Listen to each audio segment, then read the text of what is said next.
One of the most impactful parts of the work that I do with clients is when we actually go and speak to your customers to really understand their world and the challenges they're facing and how they go about solving them.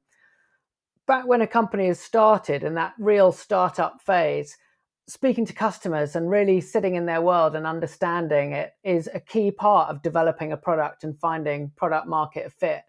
But often, as companies reach scale, we lose that habit and that behavior, and we think that we know better than our customers do.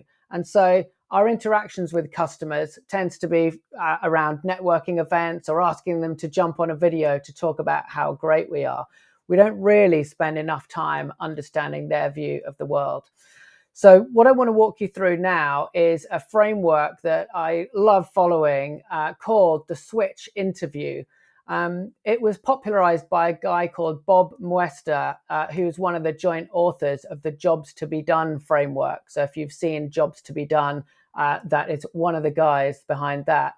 And the switch interview is a format for having an engaging customer conversation that really understands the processes that they go through as they come to making a decision to choose or to not choose a particular product.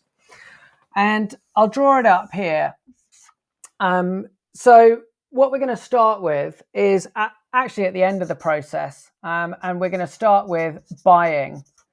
And so we're sitting down with our customer. Hopefully we're in person, but if not, maybe we're on video. And we're just going to ask them about the time when they were buying this service or product. Now, that could be your product if you're speaking to an existing customer, or it could be a non-customer and you're talking about when they got to buying the product they bought before they're hopefully going to buy yours, or a competitor. So that's really the context. And what we want to ask them is really some situational questions. Where were you? I mean, literally, where were you? Were you sitting at home? Were you at the office? Were other people around you? Had you been building up to this moment, or was it a spur of the moment decision? Were you on our website when you bought it, or did you go through a reseller or a distributor? Really just trying to understand that situation so the customer can go, right, well, at the point when I bought this CRM system, yeah, I was in a meeting room. We'd had a board sign off. I was the one that signed the contract, or whatever that might be. So having got them to think about the buying process, we then want to take them right back to the beginning, which is where we say the first thought. So we've anchored them with, I bought this solution. And so now we're saying, okay, so take me way back to when you first thought about this being a problem or a challenge that you might need to fix. And here you'll get them talking way before they actually had a buying process, but it's how did you solve this specific process before? Who was involved in dealing with that process before? How did you solve forecasting or onboarding or applicant tracking before? And really getting them to think about that at the point when suddenly now they're not actively looking for something, but they're now passively looking for a solution to that problem.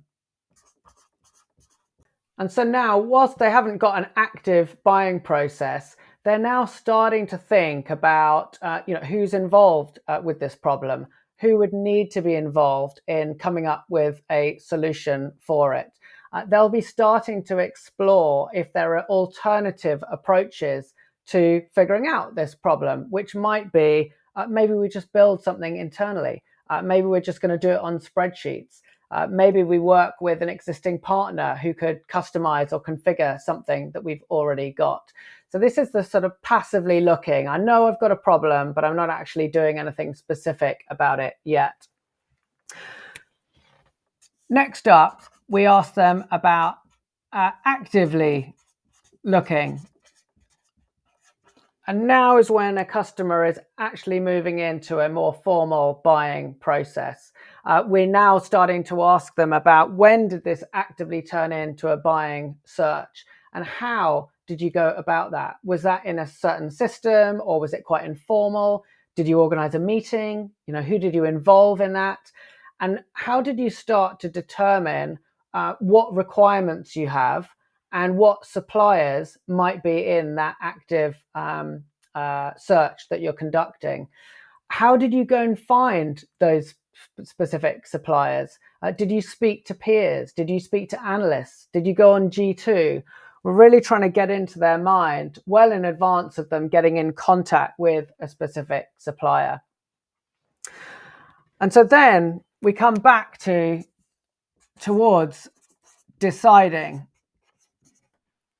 Now, having got an active list of suppliers, we've now funneled it down based on our requirements. We've probably done some meetings with some of the vendors and we've created a short list. And now we're getting into that sort of negotiating and contracting process where we've got a short list of accounts. And so here we've got questions such as, how did you get to the point of deciding on this specific product? Did you have any specific features or requirements that were kind of must-haves that you needed to have? Who was involved in your decision? And what kind of process did you go through? Was it a formal sign-off with different stages and gates, or was it quite loose and informal based on the feedback that you got from the team? Having completed those questions, then we get back to the buying. What was that process for actually signing it off? Like we said at the start, were you in a boardroom and you had a formal meeting? Was it informal? Who signed the contract? Who negotiated it? What was the process like of completing that with your chosen vendor? And then we get to consuming. And this, whether they've chosen your product or this was for a competing product, we want to understand a little bit about the satisfaction or dissatisfaction with that onboarding process and the use of the product. How quick was it to install? Who helped you with the installation? Was it a partner? Did you do it yourselves or did the vendor help you? How long did it take to test before you could actually roll it out to production? Are you happy with your purchase? Did you make the right decisions back here? So this process really guides your customer in the interview through the process, because if you start by just asking them, why did you buy this product? They'll probably tell you some of the things about here. It was the price or it was the features.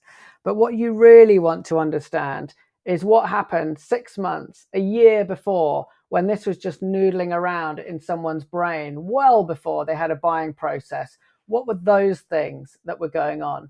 Because when it comes to your understanding of your ICP, your understanding of your buyer personas, and the offers and the marketing material and the content that you're creating, this is where you want to help people. Because if you can help them here, it is going to make sure that you are on their list as they come down this journey. So that is the Switch interview, a fantastic process for guiding customer conversations that tell you what you really need to learn about how your buyers make decisions.